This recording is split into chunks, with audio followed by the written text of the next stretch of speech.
Bonjour, apôtre Richard Fila Saint-Eudes. Bonjour, Monsieur Diaz. Un peu comme tout le monde ce dimanche, vous êtes en dimanche, bien en dimanche, Pour la gloire de Dieu. vêtu de blanc. Et avec vous aujourd'hui, le thème, c'est, comme je lis ici, de l'ombre à la réalité, des ténèbres à la lumière. Ce thème, qu'est-ce qu'il implique réellement? Il implique un passage d'un niveau à un autre, d'un état spirituel à un autre. En fait, c'est une suite à la puissance de l'évangile de Christ, ce que produit ou peut produire la parole de Christ. Ce que je n'ai pas dit dernièrement, j'en profite, c'était la nuance entre la simple parole de Dieu dans sa globalité et la parole de Christ. En effet, lorsque nous parlons de la parole de Dieu, c'est du point de vue global et universel. Mais en ce qui concerne le salut de l'âme ou le salut de l'homme, dans Romains 10, il est écrit que quiconque invoquera le nom du Seigneur sera sauvé. Sauvé eu égard au péché par rapport à la condamnation éternelle de notre âme qui aura péché toute notre vie terrestre. Sauvé donc juridiquement par rapport à la loi de Dieu. On peut être sauvé, donc sanctifié, justifié, donc devant le tribunal de Dieu dont Jésus-Christ est lui-même l'avocat selon les Écritures. Il vient nous sauver à cet effet. Mais sauver aussi, comme Paul disait, que la piété, donc l'attachement à Dieu, la consécration à Dieu a des promesses pour le siècle présent, ici sur terre, et pour le siècle à venir, donc après la mort. Il nous sauve à cet égard par rapport à notre vie au-delà de la vie terrestre. Et pendant que nous sommes sur terre, le verbe sauver ou le salut implique aussi la délivrance de notre vie physique, morale, de notre vie terrestre. Ça touche la vie séculière, intellectuelle, les combats spirituels de ce monde temporel. On peut invoquer le nom du Seigneur et être sauvé. Sauvé aussi, comme Paul le signifiait aux Galates, aux Romains, Hébreux et autres, nous sommes sauvés par rapport à la loi. Ça, c'est dans la dimension religieuse, parce que nombreux, tenez-vous bien, jusqu'aujourd'hui, ne savent pas que nous ne sommes plus sous le joug de la loi de Moïse. Dans Colossiens, chapitre 2, versets 14-15, jusqu'au verset 19 ou 20, la Bible explique très bien que Christ, par sa mort et sa résurrection, a dépouillé les dominations et tout ce qui nous condamnait, en commençant non seulement par la loi du péché, mais en passant par la loi religieuse, donc les ordonnances de la loi mosaïque qui condamnait tout ce qui s'y attachait, donc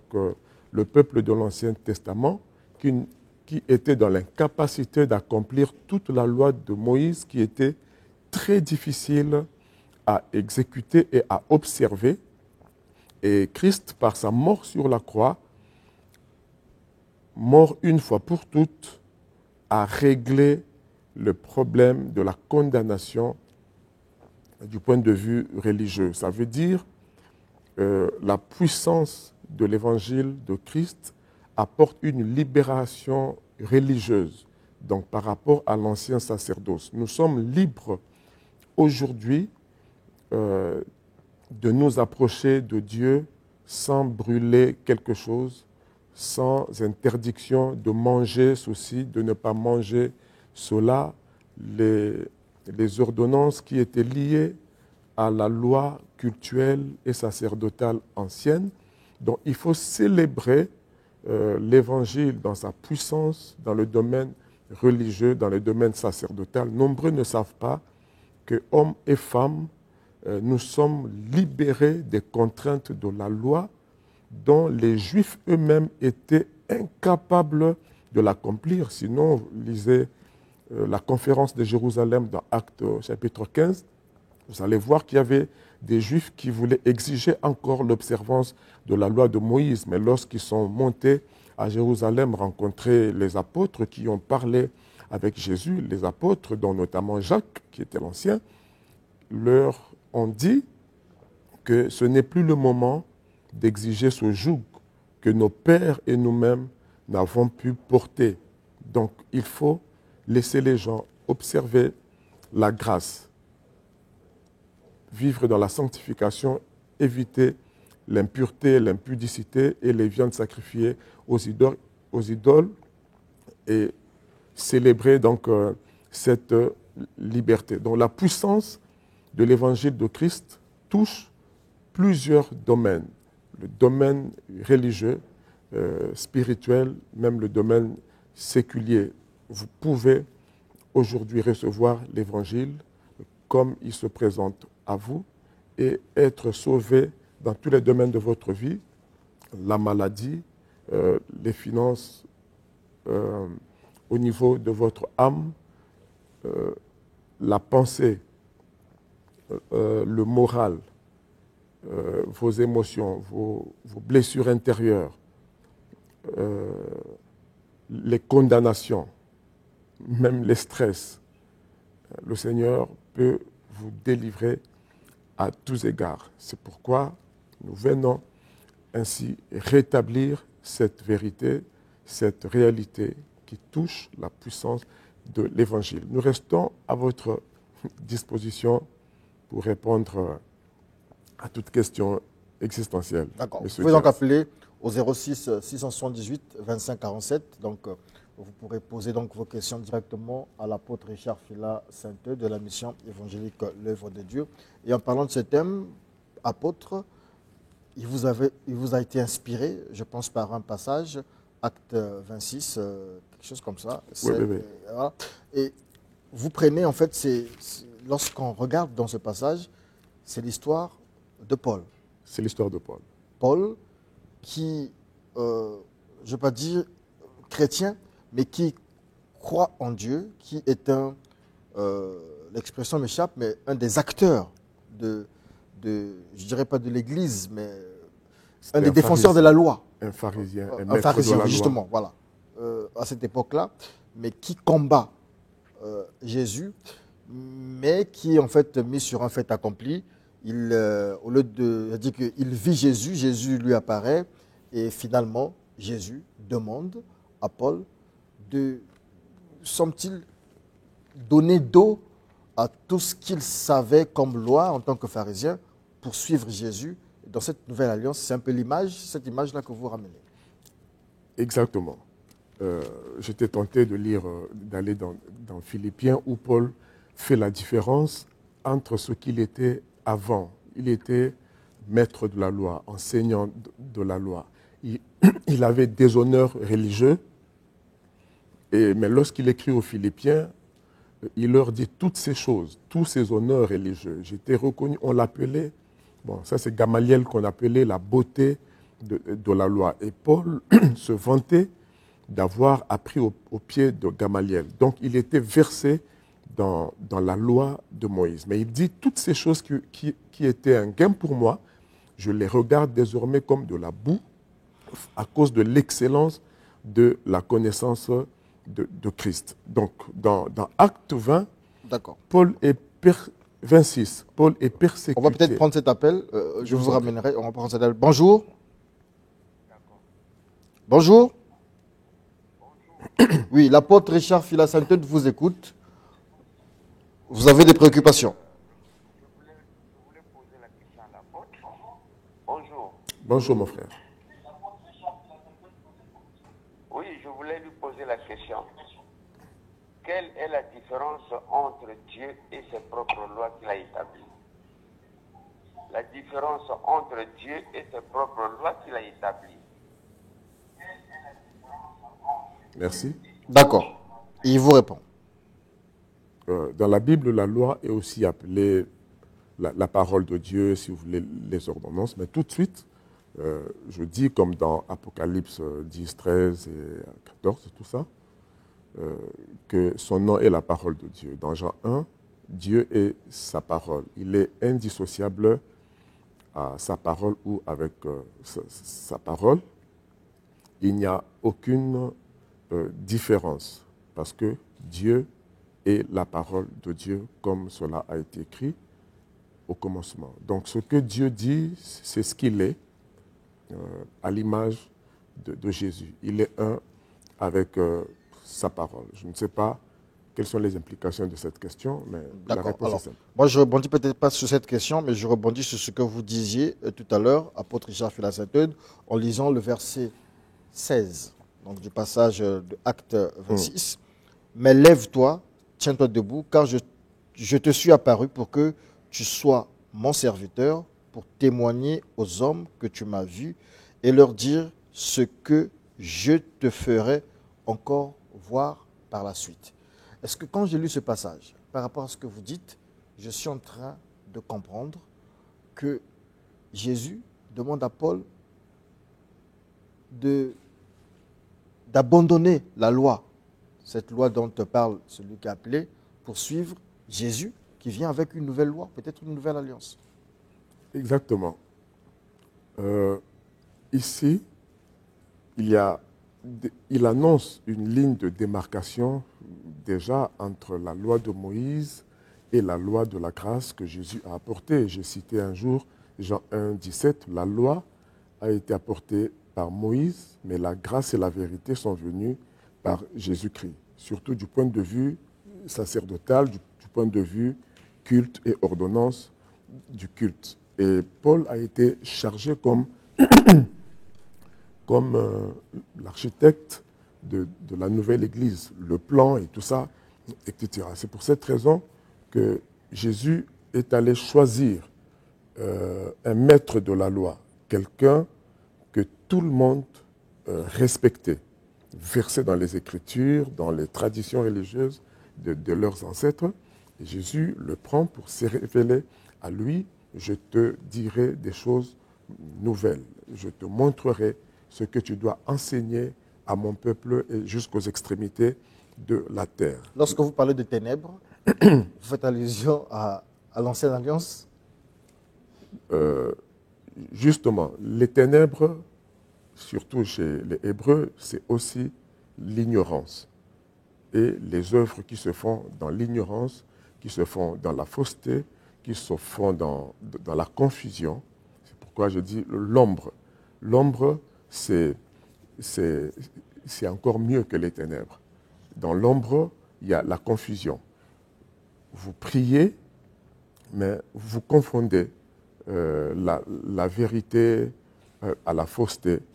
Okay? Mais quand on est dans les ténèbres, on est dans l'ignorance totale.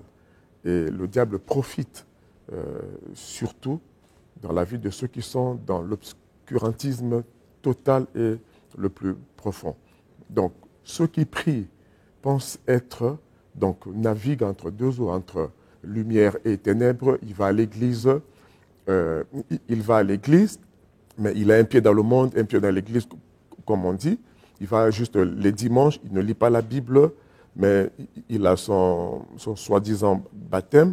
Il y a des gens qui croient juste de la tête, mais qui ne croient pas du cœur. Ils ont le nom de Dieu dans la bouche, ils vont à l'église, accomplissent certains rituels, mais ils ne sont pas convertis, mais ils sont dans l'ombre.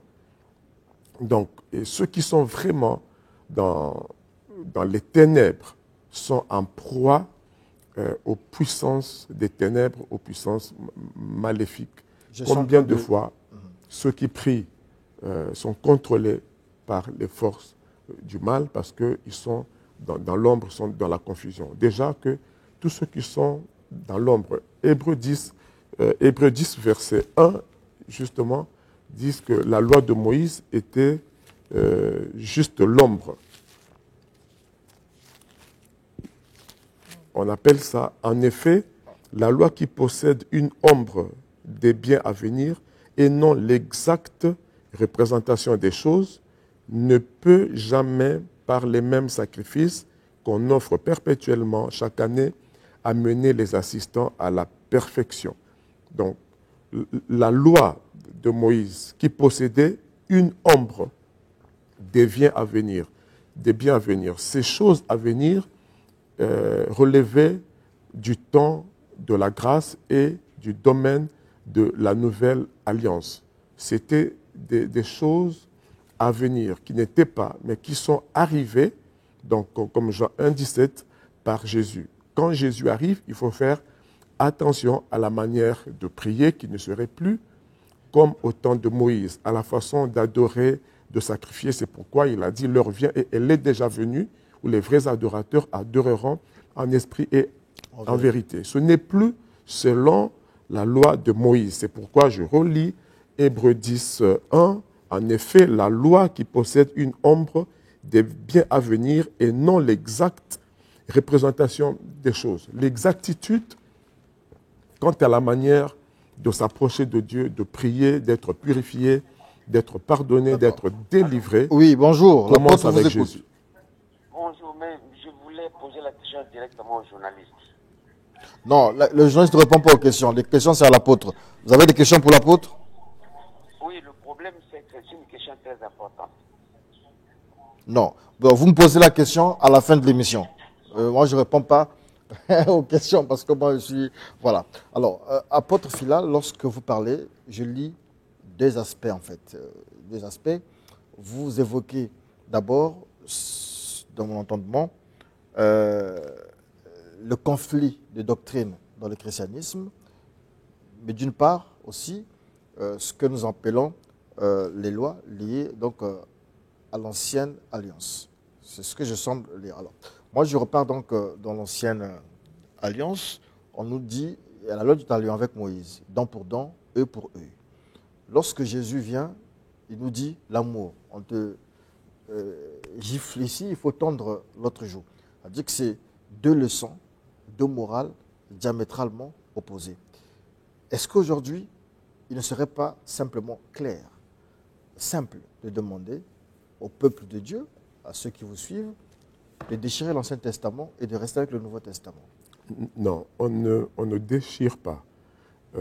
L'Ancien Testament, comme Romains 15, 4, nous dit que ces choses ont été écrites afin de nous servir d'instruction, de nous servir aussi d'illustration, de tenir lieu de traçabilité, de l'historicité, d'où Dieu est parti dans l'histoire, dans les faits, depuis le Jardin d'Éden, dans toute la dispensation, dans toutes les dispensations, les différentes périodes qui relèvent du chronogramme de Dieu, du plan de Dieu, du programme de Dieu jusqu'à ce que Jésus vienne, il faut qu'il ait une traçabilité prophétique et scripturaire. Ça devait être écrit. Donc la loi nous sert d'illustration, la loi nous sert d'historicité, d'où Dieu est parti jusqu'à Jésus. J'ai encore cité Jean 1, 17, la loi a été donnée par Moïse, mais la grâce et la vérité sont venues avec Jésus. Une fois que Jésus est là, on regarde dans l'ombre, donc dans la loi, qu'est-ce qui a été dit? Et dans la grâce, qu'est-ce qui est dit? La vérité se trouve en Jésus. Maintenant que Jésus est venu apporter la grâce et la vérité, si vous voulez encore repartir dans l'ombre, vous n'accéderez jamais à la grâce de Dieu, à la liberté, à la délivrance, à l'autorité du royaume de Dieu, à la puissance. Vous n'allez jamais expérimenter les bénédictions réelles, la liberté, l'autorité, et j'ai envie de dire bonjour, l'onction de Dieu. Bonjour. Oui, allô? L'apôtre vous écoute. Bonjour. Bonjour. L'apôtre vous écoute. Allô? Oui, posez votre question, l'apôtre vous écoute. Bonjour. Bonjour, mon frère. Je veux poser une question à l'apôtre. Allez-y, allez-y. Ok. Je voulais poser ceci. Ok, je veux dire ceci. Je veux savoir, Jésus a fait peut-être 45 jours.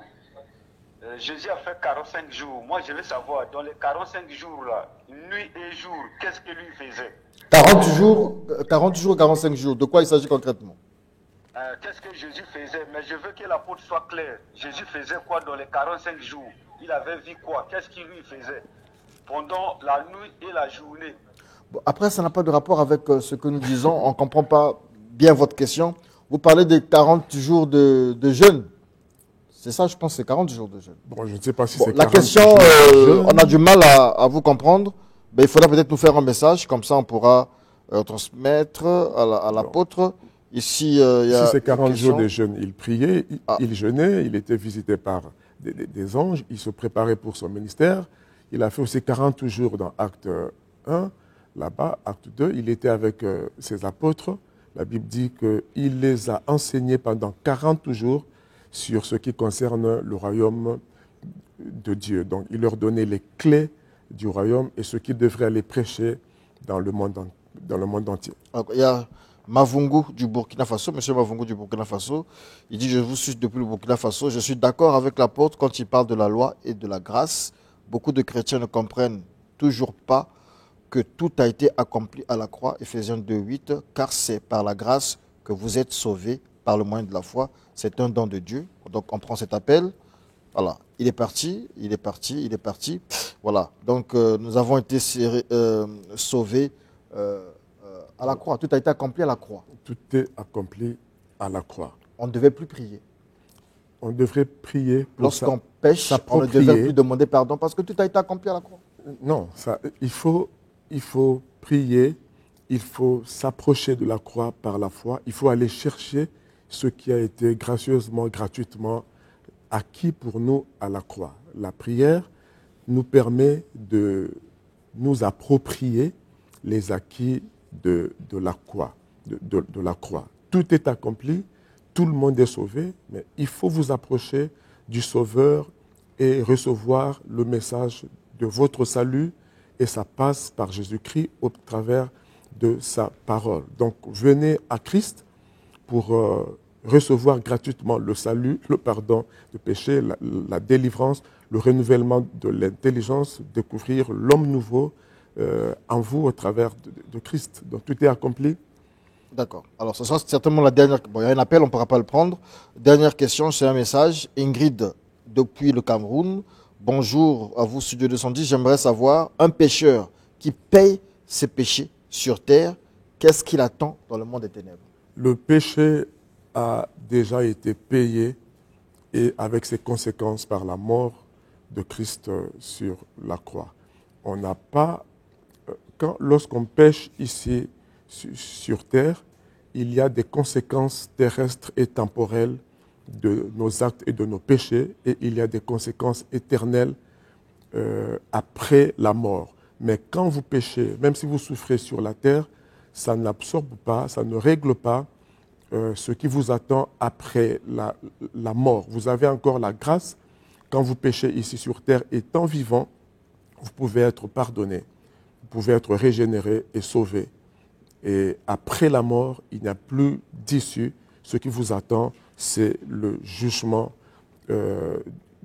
du trône. Donc, vous serez condamné si vous n'avez pas Christ, si ici sur terre, vous n'avez pas obtenu par Jésus-Christ le pardon de vos péchés, quoi qu'il en soit. Donc, la puissance même de l'évangile de Christ à cet effet touche les pécheurs les plus impardonnables d'après les hommes. Peu importe ce que vous avez fait, Christ peut encore vous pardonner et il est encore temps. Bon, l'apôtre, oui, ce sera peut-être le dernier intervenant. Bonjour, l'apôtre vous écoute. Posez votre question. Ok. Bon, ma question est celle-ci. Dans le livre de Matthieu 5, le verset 17 à 19, parce qu'il nous parle de la loi. Il dit que Jésus, quand Jésus est venu dans le Nouveau Testament, donc la loi est un peu écartée. Maintenant, il m'explique un peu à la partie du Matthieu 5, le verset 17 à 19. C'est ma question. Ça veut dire quoi, Matthieu? Voilà. La question n'est pas bien perceptible. Bon, nous sommes aussi à la fin de cette émission avec l'apôtre Richard Fila Saint-Eudes. C'est dommage, les appels, les messages, il y en a beaucoup qui viennent, mais c'est toujours vers la fin de l'émission que ces messages et ces appels arrivent. Mais nous sommes donc à la fin. Vous lirez Hébreux 7, verset 17 et 19, 18 à 19, verset 7, 18 à 19. Vous verrez deux verbes, abolition et puis introduction. Donc, la loi a été abolie au sens cultuel, cérémoniel, sacerdotal, mais il y a eu introduction d'une nouvelle alliance. Donc, nous, je me permets de lire juste le verset de Colossiens 2 pour terminer rapidement. C'est ici que tout est dit. C'est ici que tout est dit. Il a effacé l'acte dont les ordonnances nous condamnaient, donc la loi, et qui subsistait contre nous. Il l'a éliminé en le clouant à la croix. Il a dépouillé les dominations, les autorités, les a livrées publiquement en spectacle, en triomphant d'elles par la croix. Que personne donc ne vous juge au sujet du manger, du bois, au sujet d'une nouvelle lune, des fêtes. C'était l'ombre des choses à venir. Mais le corps, ça veut dire la réalité est en Christ. Que personne, sous une apparence d'humilité par un culte des anges, et ne vous ravisse à son gré le prix de la course, tandis qu'il s'abandonne à ses visions, il est enflé d'un vain orgueil et de ses pensées charnelles, sans s'attacher au chef dont tout le corps est assisté. Donc il faut se libérer. Donc Christ nous a libérés totalement des œuvres de l'ancienne alliance. Il faut croire en lui et vivre cette liberté par la puissance de l'Évangile. Votre numéro de téléphone pour que certainement la discussion continue avec vous. À votre disposition 06 903 51 14. Tout de suite après, c'est Arrêt Âme. Studio 210 continue.